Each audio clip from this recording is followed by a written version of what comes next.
మహిళా ఎమ్మెల్యేలపై అసెంబ్లీ సాక్షిగా సీఎం రేవంత్ రెడ్డి చేసిన వ్యాఖ్యలకు నిరసనగా మహబూబాబాద్ జిల్లా తొర్రూరు పట్టణంలోని బస్టాండ్ సెంటర్ వద్ద బీఆర్ఎస్ శ్రేణులు ఆందోళన చేశారు. వరంగల్ ఖమ్మం జాతీయ రహదారిపై బైఠాయించి రేవంత్ రెడ్డి దిష్టి బొమ్మను దహనం చేసి సోలేడు సోలేడు ధనియాలు రేవంత్ రెడ్డి దినాలు, రేవంత్ రెడ్డి డౌన్ డౌన్ అని నినాదాలు చేశారు.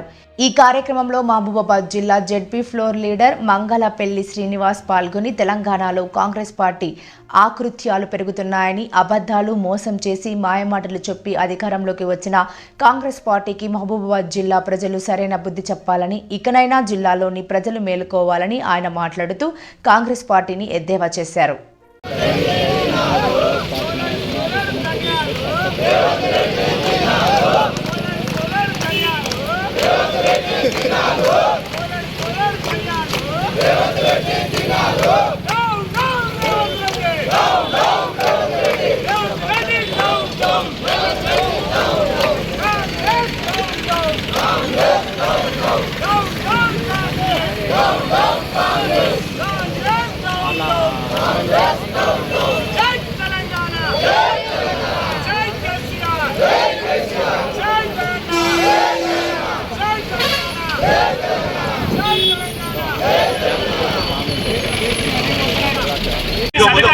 ఇంద్రారెడ్డి గారిని, అదేవిధంగా మరో మాజీ మహిళా మంత్రి ప్రస్తుత ఎమ్మెల్యే మరి సునీతా లక్ష్మారెడ్డి గారు అసెంబ్లీలో మాట్లాడుతున్నటువంటి సందర్భంలో మరి మన తెలిసి ఈరోజు ఉన్నటువంటి ముఖ్యమంత్రి రేవంత్ రెడ్డి, ఆ రేవంత్ రెడ్డి గతంలో మరి బలిదేవత అన్న సోనియమ్మ నాయకత్వం వహించే కాంగ్రెస్ పార్టీ ముఖ్యమంత్రిగా కొనసాగుతున్నాడు.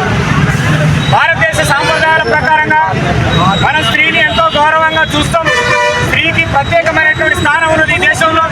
మరి అటువంటి స్త్రీ అసెంబ్లీలో మాట్లాడుతున్నటువంటి సందర్భంలో మరి అవమానకరంగా ఒక అహంకారమైనటువంటి దృక్పథంతో మరి మాట్లాడినటువంటి రేవంత్ రెడ్డి బట్టి విక్రమార్క వెంటనే క్షమాపణ చెప్పాలని టీఆర్ఎస్ పార్టీ రాష్ట్ర వర్కింగ్ కమిటీ ప్రెసిడెంట్ గారు ఇచ్చినటువంటి పిలుపు మేరకు ఇలా మరి దయాకర్ రావు గారి నాయకత్వంలో పాలకుర్తి నియోజకవర్గంలో మరి అన్ని మండలాల్లో పెద్ద ఎత్తున నిరసన కార్యక్రమాలు చేపట్టడం జరుగుతూ ఉంది. అబద్ధాల పునాదుల మీద కాంగ్రెస్ పార్టీ రాష్ట్రంలో ముఖ్యమంత్రి పాలన కొనసాగిస్తున్నారు.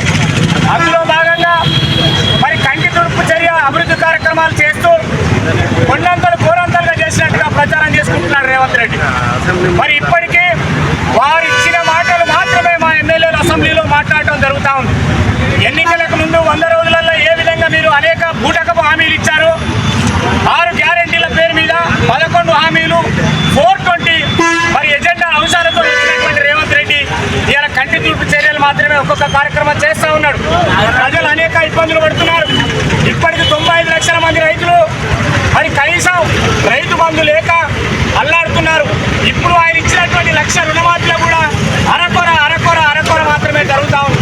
రైతులు బ్యాంకుల దగ్గరికి వెళ్ళి, వ్యవసాయ అధికారుల దగ్గరికి వెళ్ళి అనేక ఇబ్బందులు పడుతున్నారు.